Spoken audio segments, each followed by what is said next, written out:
চারটি কাজ করলে নারীদের জন্য জান্নাত পাওয়া একেবারে সহজ।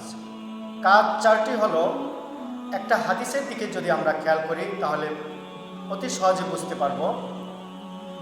হযরত আব্দুর রহমান ইবনে আউফ রাদিয়াল্লাহু তাআলা আনহু থেকে বর্ণিত, তিনি বলেন, রাসূলুল্লাহ সাল্লাল্লাহু আলাইহি ওয়াসাল্লাম ইরশাদ করিয়াছেন, যদি কোনো নারী যথাসময়ে 5 ওয়াক্ত নামাজ আদায় করে,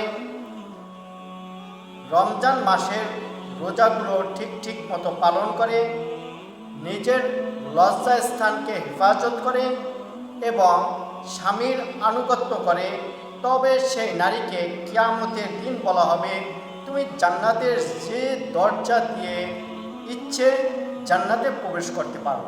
মুসনাদে আহমদ, মিশকাত শরীফ। আল্লাহ তাআলা আমাদের মা বোনদেরকে সহজে জান্নাতে যাওয়ার মতো তৌফিক নসিব করুন। আমিন।